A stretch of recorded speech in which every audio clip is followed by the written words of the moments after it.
police had gone to the the Mexican community, which they used to call the Quarter in Watts, and they told them, don't go over to the black part.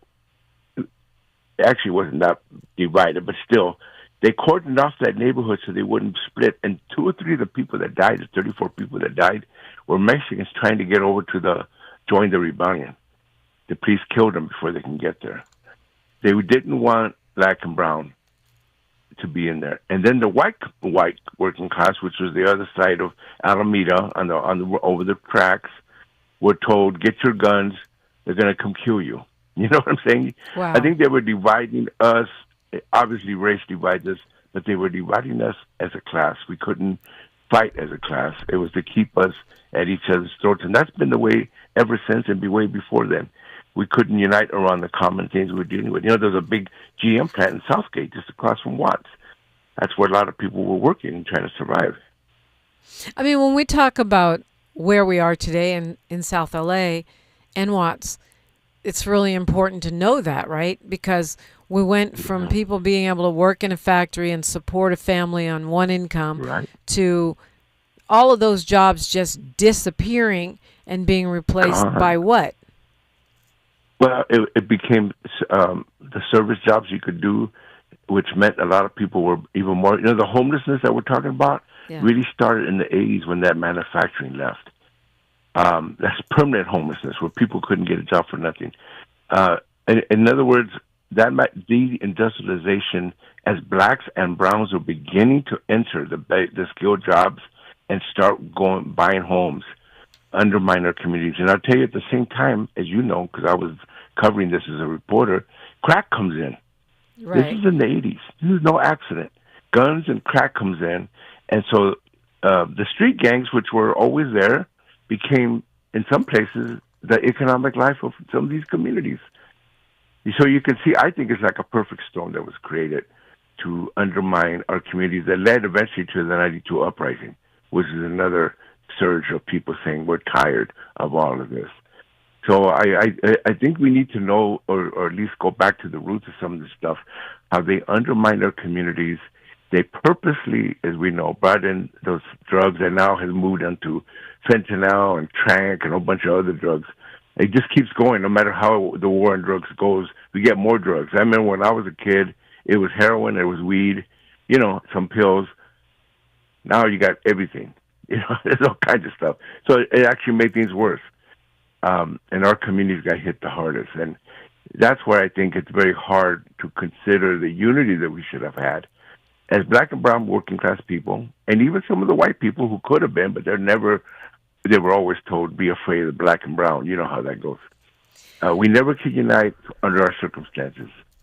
A lot of things to unpack in what you just said. So obviously, you think the war on drugs was a failure. It was a total failure. All it did was incarcerate more people than any time in the history of this country. All it did was break up families. All it did was force people to get into more drugs. Even today, the fact that there's no treatment on demand, people should get treated if they need it. They need it, but they don't do that. They're blaming all the homelessness on drugs and mental illness, which I know is a big part of it. But it's really these conditions that were created by others, forcing us in the street right into the mouth of the dragon. Yeah. Interesting that you would tie those pieces together and tie it to the loss of those manufacturing jobs, which was an economic foundation for a lot of Black and Latino families in South Los Angeles, and just disappears, poof. Good. That's a great point. I'm thinking about a question I've asked a lot of psychologists. I've never asked you this, but you work with people in helping them get their heads together, young people, gang members, folks who are incarcerated. And I've been wondering out loud why so many more people seem to be very, very mentally ill right now in these streets. That's a good question. Is it the drugs? Is it because there's all these new drugs? Is it the economic conditions? It's almost like a chicken or an egg conversation, but What do you see? Yeah. Well, I think that the original thing was this design, and I say design because this is no accident. And the Nixon years really pushed this more than anything because they were countering all the civil rights and everything. And then we had Reagan, and Reagan was when the big deindustrialization period happened. They did this by design. Crack comes in under Reagan. You know what I'm saying? These are not accidental something.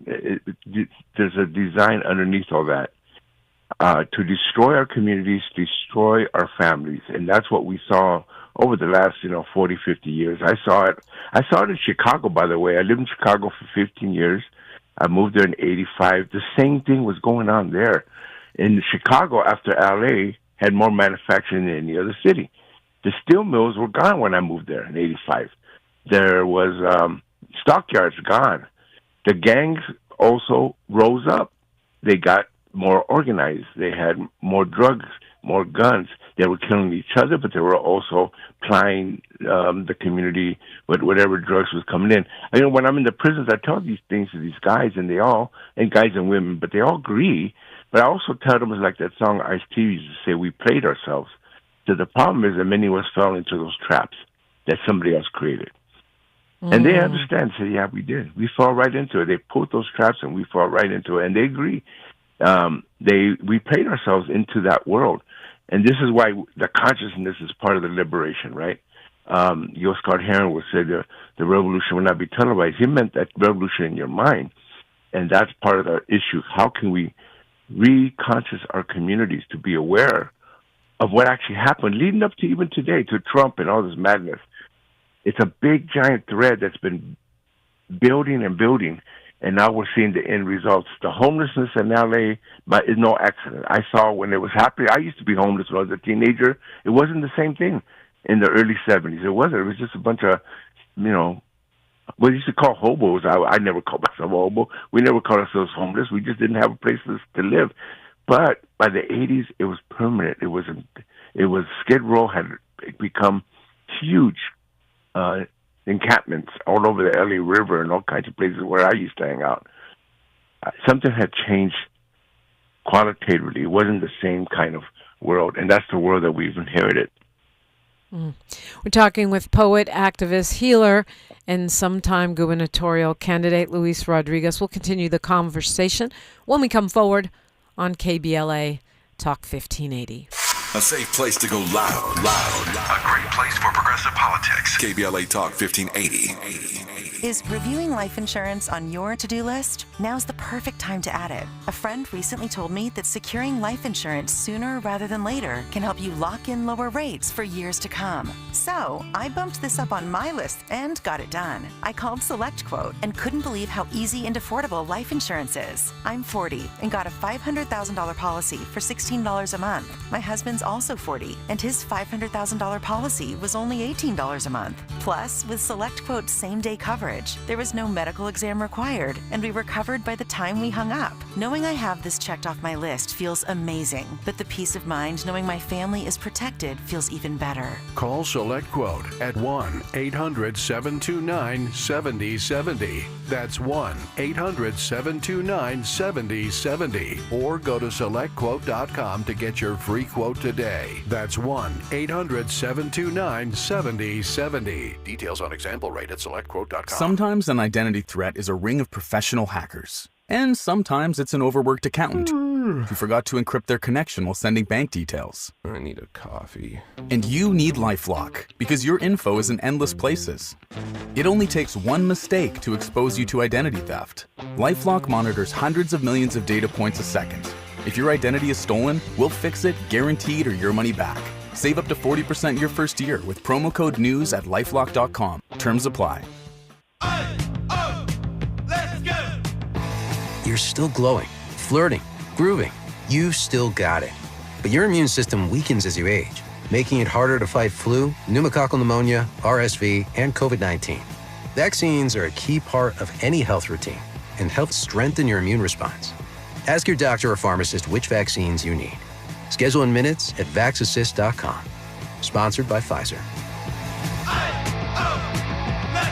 Hello, I'm Joe Cordell, founder of Cordell & Cordell. Divorce is complicated, especially when your small business or professional practice is involved. At Cordell & Cordell, we understand that these assets raise unique valuation and allocation issues. For 35 years, we've helped doctors, lawyers, and small business owners navigate divorce with confidence. Call us at Cordell & Cordell. Let me tell you, I understand on a personal level, your business is much more than a job. It's your legacy. 1455 Frazee, San Diego. CordellCordell.com.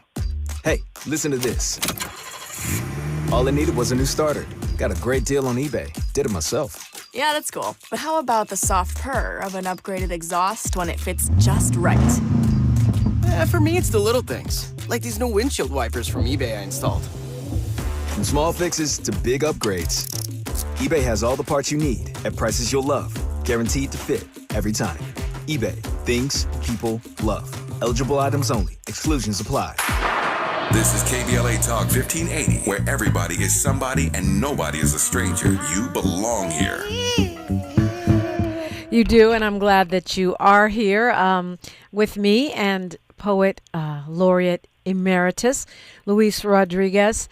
We started out talking about the Watts Rebellion and the legacy of that, and you were really breaking it down, kind of how we got to where we are now with the loss of this manufacturing corridor, this economic foundation, the influx of crack cocaine, the Reagan policies, defunding mental health care. You really feel like, and also making the correlation between LA, Chicago, I'm sure this happened in other cities. You really feel that this is an intentional attack on our communities. I think that's important to point out. I know people talk about conspiracies, but conspiracies are real. We just sometimes people make up conspiracies. You know what I'm saying? But I think all it takes is one or two very powerful people to make decisions that impact what we do. I know when I was growing up, almost all the city council people that ran the police were all white people. You know what I'm saying?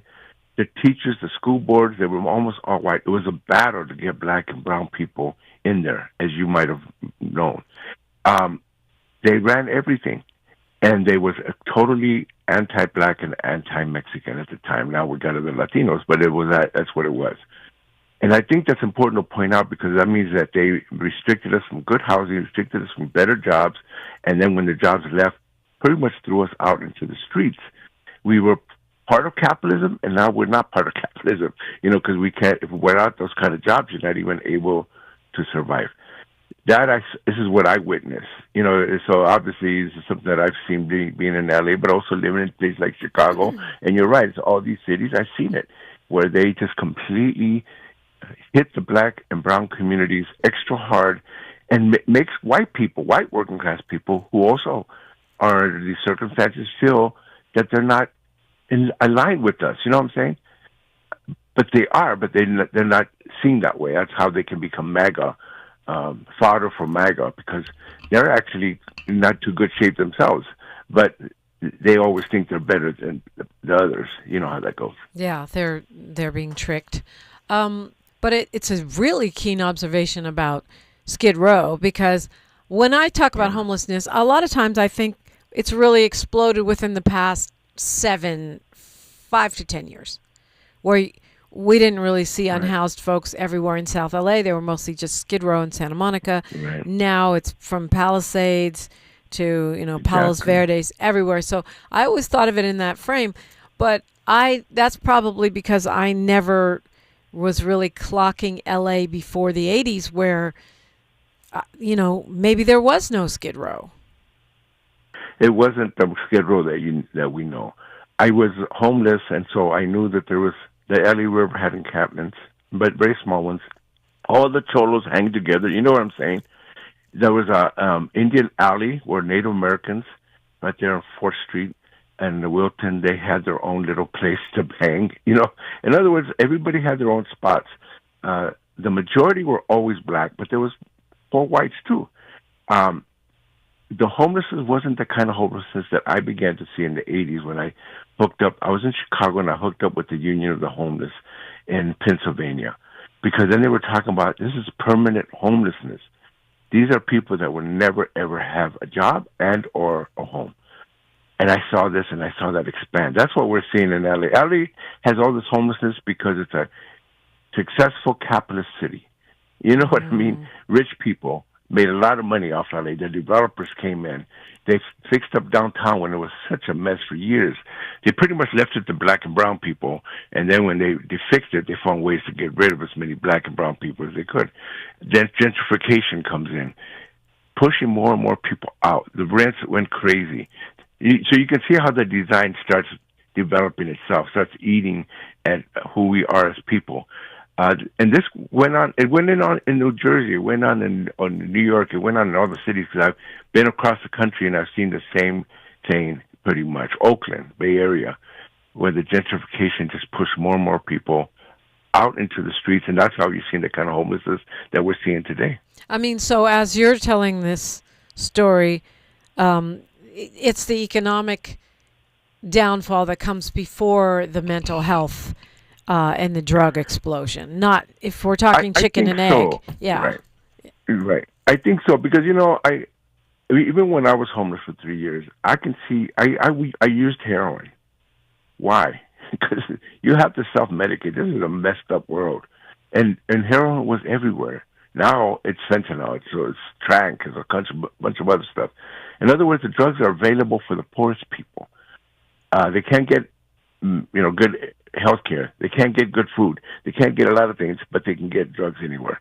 So I began to try to piece the puzzles, kind of connect the dots, because I've seen this across the country. And I think what's important is, like, for example, when I'm in the prisons, I got black and brown mostly prisoners coming to my classes, but every once in a while I have a white guy, and he's a good writer, but I'll tell you one story real quick. There's one white guy who didn't care that people knew he loved Trump. This is when Trump was president the first time. He started writing about what a great guy, and everybody's looking at him, black and brown, giving him funny looks. Nobody's attacking him. They're just like, dude, come on. But then he starts writing about his life growing up. His parents were drug addicted. They were poor. They had nothing. He ends up being raised by the foster care system, everything. Now everybody woke up and we told him, dude, just keep that Trump stuff out. But when you start writing about all that other stuff, you're with us. He couldn't see that. He saw it eventually because he became one of my best students, but he couldn't see it at first. He didn't understand that when you talked about what you were living, that's what we're all living. You're not different than us, fool. You know what I'm saying? And it was a funny thing, but I learned something there. It's like, well, we're being told that we're different, and we weren't. You know, black and brown were, when I was in Watts, we're united. And I saw them stoke the division between black and brown. And in Watts and other communities, I was coming out of the prison, coming out of the job situation, I saw them stoke it. But we were united at Watts. I remember it was a good community. Black people spoke Spanish. And as you know, Mexicans took up the urban black culture as their culture. And even the low riding, which is an LA thing, was the mixes of black and brown. That's what I witnessed. I witnessed us come together as people, but I also saw the stoking of the divisions between us. So, man, there's so much in what you're saying. There's so much in what you're saying. I almost don't know where to go. But I feel like we're so divided right now, even more so. It's almost like that experiment went to the extreme, especially inside the prisons. Yeah. It says a lot about you that you're able to get Latino, black, and even some white folks in a class inside a prison. It's Black August right now. This is a big piece of how you spend your time and your life's work. Why? Yeah. Well, because, as you know, I was very troubled. I was in and out of jails, juvenile hall, I was in 2 adult facilities, and being on heroin in the streets. I let it go because of the Chicano movement, you know. It gave me consciousness, vision. It was very hard to leave heroin and everything, but I let all the gang stuff go. I didn't do state prison time. I was facing many years in prison, but people stepped up on my behalf, wrote letters to the judge. The judge even said, I never seen anybody do this for anybody. He gave me, I got convicted, did it in county jail, and walked out. I was 18 years old, and I never went to prison for any criminal act since then. But about age 25, I started to do creative writing workshops in Chino Prison, 1981. And I've been doing it ever since, one form or the other, around the country and other countries. And I saw again the divisions that were happening. And for example, the last time I was in Lancaster prison, the only ones that showed up in my class in the beginning, because they get to sign up in the maximum security level 4 yard, were black prisoners. There wasn't even Chicanos because they weren't programming. But they would go to the yard and tell everybody what a great class this was. And I wasn't the only one. They liked other classes too. There was some they didn't like. There were some really good classes, and they would go and tell. So eventually the Chicanos started auditing and checking me out. And then the next time it was black and brown. It was a mix evenly. And then every once in a while an Asian or some white guy would come in. You know what I'm saying? They started to break down the things that kept them apart, because we were talking about, like I said, those things that were common between us. The pain, suffering, the abuse, the trauma, but also how to get through it, how to liberate your mind. They really gravitated, all of them. But it was the black prisoners that were the first ones to say, this is great. We're glad we went, and we think you should go. And it was really weird because, like you say, they divide them on race, but they all came to my class, and they've been coming ever since. I have black and brown people all the time, and again, once in a while, white and Asians come in, because I think it's superficial, the divisions, but they're been at it so long, it seems like they're huge, massive walls we can't get over. Talking with poet, activist, and teacher Luis Rodriguez. You're invited in if you want to speak. It's 800-920-1580. We've got some questions for you inside our YouTube chat, which is at KBLA 1580. And we'll continue after news, traffic, and sports, only right here. She's reclaiming her time on KBLA Talk 1580. More First Things First with Dominique DiPrima when we come forward. I'm Esther Dillard with BIN News Now. The White House says nearly 24 arrests were made in its first initial hours of President Trump's deployment of the National Guard to take over D.C.'s police department. Although legally, this move can only be in place for 30 days unless Congress extends it. Outspoken Democrats like the Reverend Al Sharpton are speaking out. Here's Sharpton on MSNBC. Crime and violent crime has gone down in Washington. He's going to send out the National Guard. Well, why didn't he send it out January 6th? A Miami federal judge will decide today if operations and construction can resume at the immigration detention facility known as Alligator Alcatraz. The judge previously ruled in favor of an environmental advocacy group who called for a shutdown of the facility until an environmental study can be completed. And happy birthday to rapper Sir Mix-a-Lot. He turned 62 this week. I'm Esther Dillard with BIN News Now. Ignite your afternoons at Waba Grill's $5 happy hour with our 5-piece pork veggie dumplings and a value-sized premium beverage drink, like our tangy passion fruit lemonade. Enjoy $5 happy hour weekdays after 3 p.m. Only at Waba Grill. This is the KBLA Sports Minute with Ray Richardson. The Angels beat the Dodgers again last night in Anaheim. Center fielder Joe Adele delivered a game-winning RBI single in the bottom of the 10th inning to give the Angels a dramatic 7-6 victory. The Angels also turned a triple play in the 5th. The Dodgers are 0-5 against the Angels this season. Tuesday's loss dropped the Dodgers into a first-place tie with San Diego in the NL West. San Diego has won 4 straight. The slumping Dodgers are 12-20 since July 4th. The LA Sparks missed a chance to get back to 500. They lost to the New York Liberty Tuesday night 105-97 at Crypto.com. The Sparks had a bad shooting night. They made only 9 of 31 three-point shots. Ohio State, last year's college football national champion, is giving Grambling State a $1 million guarantee for their September 6th matchup in Columbus. The legendary HBCU program is playing Ohio State for the first time in school history. No debates, no speculation, just the info you need. That's your KBLA Sports Minute. I'm Ray Richardson on KBLA Talk 1580. Wesley Financial Group is not a law firm. Hi, I'm Chuck McDowell, the timeshare cancellation guy. In 2011, I founded Wesley Financial Group with one goal in mind: to help honest folks out of their timeshares permanently. Today, I run Wesley with my 2 sons, a real family business, treating every client and every employee like we'd want our own family treated. That philosophy has helped us grow into the largest, most trusted timeshare cancellation company in the United States. Fortune magazine even recognized us as one of the best places to work. Why? Because we genuinely care. In fact, some of our former clients were so moved by their experience working with us, They joined our team so they could help others to timeshare freedom. If you're stuck in a timeshare, give us a call. Let our family help your family. Call Wesley now for your free timeshare exit kit. 800-687-7979. That's 800-687-7979. 800-687-7979. Whoa, it's you, the Capital One Bank guy. That's what they call me. Mind if I get a selfie? Yeah, sure thing. Say no fees or minimums on your Capital One checking account. Wow, that's a keeper. So, where are you heading? I'm off to spread the good news that Capital One helps people keep more money in their wallet with no overdraft fees. Oh, you're the best Capital One Bank guy. Hey, mind if I get a selfie? Sure. Say, Capital One, what's in your wallet? Terms apply. See CapitalOne.com/bank for details. Capital One NA, member FDIC. You gotta dip your chicken strips. Hey, this is Kiani. And this is Tabitha. And a little thing we love about Chick-fil-A chicken strips is all the different sauces we can dip them in. I like to line up all my favorite sauces so that in every bite, I have a different flavor. Then with the tenderness of the chicken, the juiciness of it, it's all there. And for me, I like to mix my sauces so I get a little tang and I get a little sweetness all in one bite. That's what makes it for me. Like, that's what does it for me. That's what I'm saying. It's the summer of Chick-fil-A chicken strips and sauces. Order now on the Chick-fil-A app. Real guests paid for their testimonials.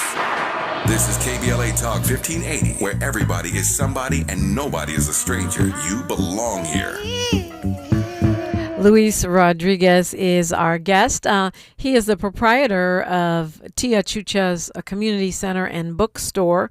And usually when you come on, Luis, we like to invite folks to your bookstore and some of the other events and things you have going on out there. Yeah, and this is just go online, TIACHUCHA.org. We got like 200 events a year.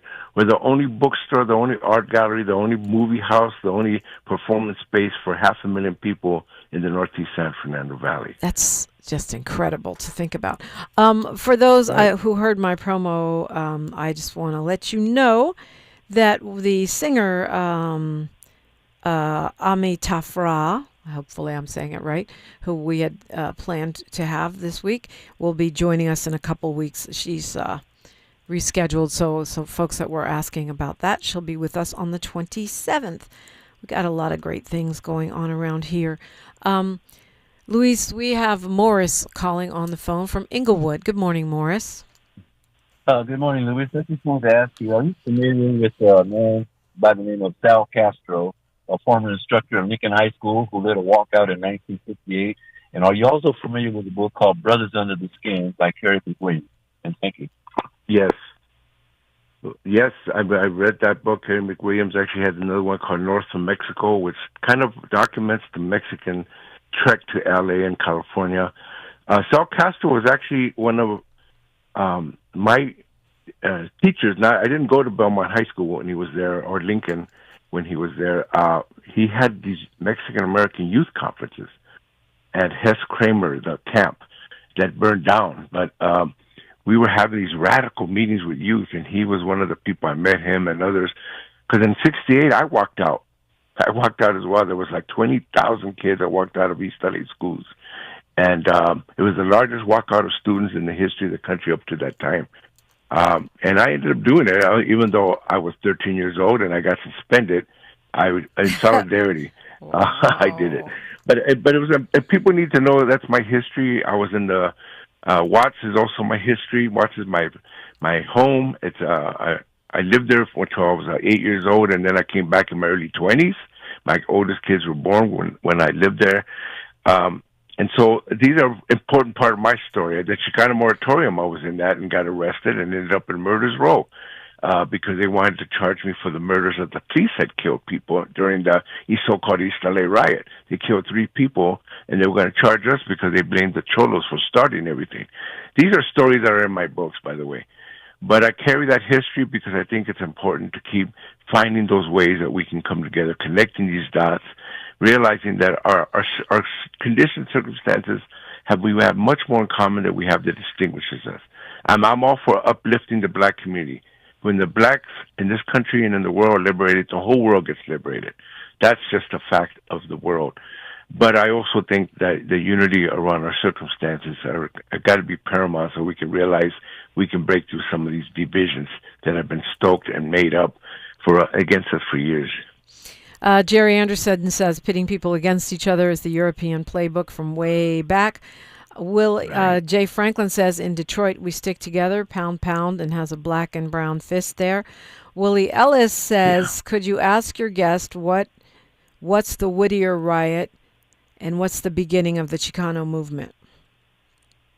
So the Whittier riot was 1970. 30,000 people protesting the Vietnam War gathered in East LA. They marched and gathered. It was the largest protest against the war in a community of color at that time. But what happened, and I was there, the police used us, the gangsters who were breaking into a liquor store, to attack the whole group. They could have isolated us, and I have to say I was one of those. I always regret my role in this. But what happened is the cops told me to get the hell out of there instead of arresting me. And I thought about this years later. Why didn't they just isolate us, arrest us? And no, they wanted us as an excuse for them to attack the whole crowd, which they did. And then I got mad, and I ran back towards the police. This is why I got arrested. I was raging. I saw what they were doing. They were all lined up, sheriffs and LAPD with riot gear. They attacked, and then that eventually led to people going down the streets, burning Whittier Boulevard. There was millions of dollars worth of damage. And I saw that. And then I mentioned all that to point out that we have similar histories. We've been fighting against the same system, the same people. And yet somehow we get the idea that we don't have the same histories and we don't have the same issues or concerns. I think that's what I'm trying to point out. We really do. If we're going to fight against Trump, I think we're going to have to break down what has kept us apart. Race is part of life. It's a part of reality. But we're not going to unite really around race so much as we're going to unite around accepting everybody, as well as uniting around the common things that pull us together. And let's talk about what some of those things are. I mean, obviously you were talking about shared histories, which is part of what came out in your classes, behind bars. What are some of the things that you find do unite people? Well, there's two things that make America great, and I'll put great in quotes. Free land, indigenous people, and Mexicans are mostly indigenous, Central Americans mostly indigenous, free land, and also free labor. You know what I'm saying? Blacks brought in from Africa. This is what was the foundation of this country. I don't care what, I do care what people say, but what I'm saying is they keep trying to skirt that issue. This is how the United States became so powerful and so strong. Manifest destiny. They lied about why we're in this world, and it was white people's manifest destiny to take over all of this area. It's just a made-up thing, but they did take it over. So I think we have to know that if our history has those roots, those entanglements, then we have to think about where is it taking us. And it's taken us to a place where now we're seeing the Trumps of the world. I do think that the system is falling. It's got to fall. But I do think that we have to envision black and brown people, and hopefully the white people who can be part of this, indigenous people. We have to now envision a world that is made and fit for everyone. Shared well-being is that when I ran for governor, that was my whole thing, shared well-being. Because this world of capitalism, the way it's set up, it's only for the few. We're always being pushed out. There's always poverty. There's drugs and everything could destroy our communities. This is, like I said, part of a plan. Our plan should be the shared well-being of everyone on this land. We all belong. We all matter. And you practice that in ways big and small. I feel like just the way everyone is invited into Tia Chucha, the way by the energy that you manifest in the world, everybody shows up to your class. A story about the African Americans being the first ones into your classes and actually spreading the word to others, to me is classic in terms of the energy that you're putting back, whatever, law of attraction, whatever that is that you're doing. Yeah. I think so. You got to have respectful relationships. When you're in prisons, and I've been doing it for so long, you learn how powerful respect is, and it's got to be authentic and genuine. You can't play at it. And I think that respecting people's basic humanity is number one. Just as also among the homeless, it's the same thing. Why don't we listen to the homeless themselves? I know for a fact that homeless got answers to this. I had a brother-in-law who did 40 years in prison. When he got out, he became homeless. So he ended up working in one of those room key hotels. And he told me that it was a mess. And I know that that's part of the plan to use these hotels, but they're quite written with drugs. He said that every week somebody was dying of fentanyl. And he went to complain because he was a janitor for the hotels. He liked to work, after so many years in prison, homeless and everything. He went to complain, and they sent him to Skid Row to clean up Skid Row because they didn't want him in his hotel. But this is the reality of what we're facing. We have to say we don't just want hotels. We don't just want warehousing. We want real homes. We want real Medicare. You know what I'm saying? Real care, real health care. We want real schools that really teach people. What we want is what everybody should have, and that's something that I don't think we should lose sight of. We should keep fighting for those things that we've been wanting since the very beginning. Yeah, Forensic Accountant in the chat says when you have a Nuri Martinez and a Kevin De Leon, it makes the work of unity much more difficult. What are your thoughts on that? I totally agree. Yeah. Yeah. I mean, and the way that they stoke the anti-black work among Mexicans, and being Mexican, Chicano, I would tell you, I fought against it. I've been talking about it. It was very clever on their end, especially in the prison system. I began to see how they played that. People don't know, but George Jackson, who helped coin the Black August, the whole thing about Black August, he actually met with the head of the largest Chicano prison organization in the prison system. They were meeting. Rodolfo Cadena. They were sitting there meeting. They killed George Jackson in San Quentin, and shortly after, Cadena gets killed in Chino. And those voices for unity were destroyed. Soon after, the division started coming in. And I witnessed, again, this is what I witnessed. It's hard for people to know how this plays out, but I've seen it. I saw it myself happening. Whenever people try to unite, they keep stoking those divisions. And that's what I saw happening. And I agree, there was a number of politicians that went and played part of the game. They played themselves. Because as that song says by Steve, we all played ourselves sometimes in the world that somebody else created. Luis Rodriguez is my guest, and you're listening to KBLA Talk 1580. More of First Things First with Dominique DiPrima when we come forward. It's never too early to start talking about money in realistic ways with your kids. JP Morgan Chase navigates how to educate your kids now about creating long-lasting, healthy money habits. Whether your kids are in elementary school, high school, or college, now is a great time to start a conversation about ways to create healthy money habits as they grow, ultimately benefiting their financial future.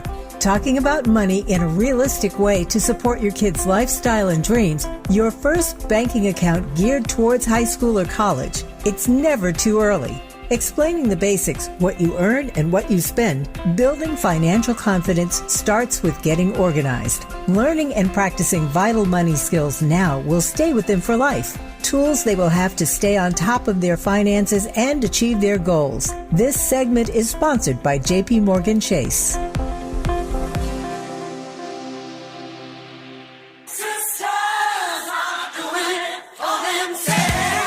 Join the Black Hollywood Education and Resource Center for its 32nd annual Sisters Are Doing It For Themselves Short Film Festival, featuring 22 powerful short films by emerging Black women directors. See their visions, hear their voices. Saturday, August 16th, 10 a.m. to 5 p.m. at the Writers Guild Theater, 135 South Doheny Drive in Beverly Hills. For more information, call BHERC at 323-957-4656 or email BHERC@bherc.org. Tickets may be purchased at eventbrite.com or at the door. KBLA Talk 1580. We've got a lot to talk about. KBLA Talk 1580, connecting you with services and solutions. Worried about eviction? You have rights, and Stay Housed LA can help. Stay Housed LA is a partnership between LA County, the City of Los Angeles, and local service providers. From Lancaster to Long Beach, we're here to help you with tenant education workshops, legal clinics, free legal services for eligible tenants, and online resources about tenant protection laws. Don't face eviction alone. Call our hotline at 1-888-694-0040. That's 1-888-694-0040. Or visit stayhousedla.org. Stay Housed LA, keeping Los Angeles residents in their homes. Stay Housed LA, your rights, your home, our community. This is a community call to action from KBLA Talk 1580. Hear that? That's the sound of your life. Perfectly imperfect. Beating in rhythm to the world you've created. But every time you drive after drinking, the music gets drowned out. Your life sounds pretty great. Don't let a buzz ruin it. Buzz driving is drunk driving. Don't drive buzzed. A message from NHTSA and the Ad Council. This is Secret Clinical dominating extra stinky stress sweat. And this is regular deodorant. Secret Clinical in a heat wave. Oh, what a beautiful day. This is regular deodorant. Ugh, I can't. Secret Clinical with workout sweat. Let's run another marathon. And regular deodorant. How much more? Secret is the GOAT. Because nothing fights sweat better. Stay fresher under pressure. The conversation continues right now with Dominique DiPrima on First Things First. Yeah, we're talking with Luis Rodriguez, writer, poet, activist, and so much more.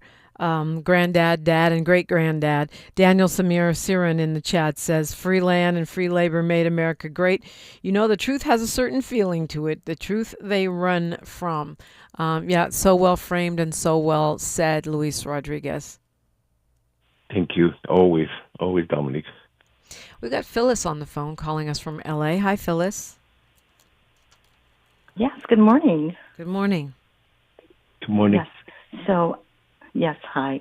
I am calling because I heard you say something that was, let's say, is really, or really isn't true. You said that Mexican people are the most indigenous people. He said most, excuse me, Phyllis, just to be clear, he said most Mexicans are indigenous. He didn't say Mexicans are the most indigenous. He said most Mexicans are indigenous. It's a little different meaning to the sentence, so I just want to make sure you were clear on that. Pardon me, but that's not what I heard. And well, you heard wrong, because that's what he said. We could run it back on tape. Anyway, go ahead and make your point. I said, if I'm incorrect, pardon me. That's what I did say. Because one person, since you've said that, I just wanted to state the fact that we know life originated in Africa. Yes. And that's, all right, so that's biblically, pardon me, I'm a bit nervous. And scientifically Phyllis, take a breath. It's only us. You don't got to be nervous. Yeah. You don't got to be. We're all together here. That really accustomed to speaking, let's say, in front of crowds, etc. But I'm going to make my point. Oh, you sound great. You sound amazing. Originated in Africa, and that's supported by the Bible and also scientifically. Yeah. So just don't want to negate that. Okay, don't hang up on us, Phyllis. Stay with us here through this convo. Yeah. A friend told me yesterday that the number one fear people have in the entire world is public speaking. Death is too. So you're not alone, Phyllis. Pardon? I said a friend told me yesterday that the thing people fear the most in the world is public speaking. The number two fear is death. So you're not alone in that. Luis, your response to what Phyllis is saying. Well, it's absolutely true. God forbid, that has nothing to do with me, but I just would like to say... Hold on, let Luis respond to what you're saying, and then you can speak again, Phyllis, okay? I mean, it's a fact that they've proven that our homeland is Africa for the whole humanity. And yes, we shouldn't forget that. All of us have African roots, you know what I'm saying. But then, of course, across millions of years, tens of thousands of years, people did migrate, which is another issue. Migration is part of human life. We've always migrated. A number of people migrated to the so-called Americas, that became indigenous to this land, only in the sense that they were here way before Europeans came, who now claim they discovered and everything else. And that's what I'm trying to get at. My roots in this land go back as deep as anyone's. My mother's Raramuri, which is a tribe in Chihuahua, Mexico. My DNA, which again, I get weirded with DNA because I don't like to say that we're split-blooded. We're human beings. We got all the same blood. We're whole and complete when we're born. We're not divided. But I do have, half of me is indigenous to this land, which is Chihuahua and Zacatecas indigenous, including some Quechua in Peru a little bit. I also have some African because Africans were brought into Mexico by the Spanish. And then, of course, Iberian, which is the Spanish. So this is my background, and I'm okay with all that. But I agree with her. All humanity started in Africa, and we can claim that that's exactly where all of us came from. Go ahead, Phyllis. Thank you for the clarification. And that's all I just wanted to express was that we can't negate the fact that life originated in Africa. And that's basically it. Okay, well, Phyllis, I hope you'll call again now that you've broken the ice. She won't commit to that. But I've seen those bones in Africa. I've been to the museum in Ethiopia and seen the evidence. And it's not just Lucy. It's a whole bunch of bones. It shows where life originates beyond the shadow of a doubt. Exactly. Yeah. But even when people talk about like Egypt and they say it's not African, it's like they're trying to constantly divide us on some weird things. But the reality is we all started life as human beings there. That's what we should remember and never forget. Yeah, I think speaking of things that do bring us together, right? We all have the same great grandma. Yeah. We just have a few minutes left, but speaking of things that heal and bring us together and get us through draconian times, poetry and the arts is definitely one. And I know that you offer different kinds of workshops and opportunities for people who have maybe never considered themselves to be artists but are in need of something right now to take them out of the terror and discouragement. You want to talk about that a little bit? Well, I think this is a time to be strategically creative. I think that what happens when we get in survival mode, our creativity and imagination gets closed down. I think we should be very imaginative and creative as we fight back, as we resist to what's going on in the country with our government. But that also means being creative about working with each other, how to share, how to understand each other. And again, I get there's parts of it that where everybody has to have their own place and their own histories and their own stories, and that's all valid. But there's got to be a point where we all can look at each other and say, but it's like the Mayans say, en la que shalakan, you are the other me, I am the other you.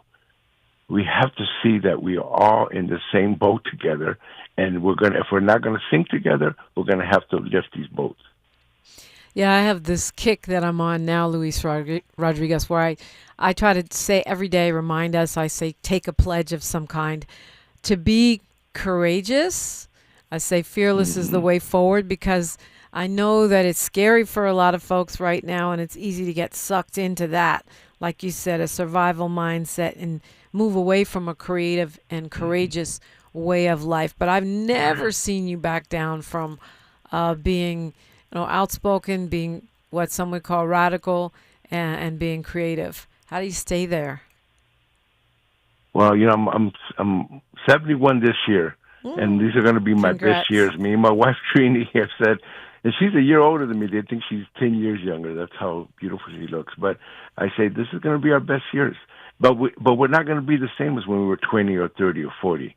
We have to be mature and strong and in our 70s. You know what I'm saying? The elders that maybe our community needs, which means you got to respect young people. Elders can't tell people what to do, or we know better. You guys are you guys don't know what you're doing. No, we have to show them how we learn so that they can learn themselves. I think the idea is to not save anybody, help young people save themselves, give them the tools, connections, and resources to do that. Yeah, not save anyone. And I love that you say respect young people, because I think I have a theory we get selective amnesia. We forget the crazy things we did, and also the smart things we did, and the way that young people have always led revolutions and progressive change in this country and worldwide. That's right. That's exactly right. I was young, you were young when we were into the struggle. And now we're seeing these young people. And Tia Chucha's has been run by young people. They're doing way better than I even imagined they could do. And now it's become a strategic center for the community with all these ICE raids. They're all meeting there, and we're going to keep at it. We need to keep fighting. Well, we need to be more, like I say, more strategic, more organized, and more creative. Tell folks again how to connect with Tia Chucha. So it's TIACHUCHA.org, tiachucha.org. You can also connect with me if you're interested, luisjrodriguez.com. And I also, by the way, have a Substack blog. And you can look me up, look my name, Luis J. Rodriguez, and it comes up. I've been writing about a lot of these issues that we've just been sharing just now. Oh, wow, I can't wait. Luis, thank you so much for joining this morning. Of course. Thank you. Appreciate it very much. Tavis Smiley's got an amazing show ready for you today for your hump day. So you definitely want to tap in with that. Don't forget, we can keep the conversation going on social media at KBLA 1580 everywhere. Tap in at DiPrima Radio, DIPRIMA, and then radio.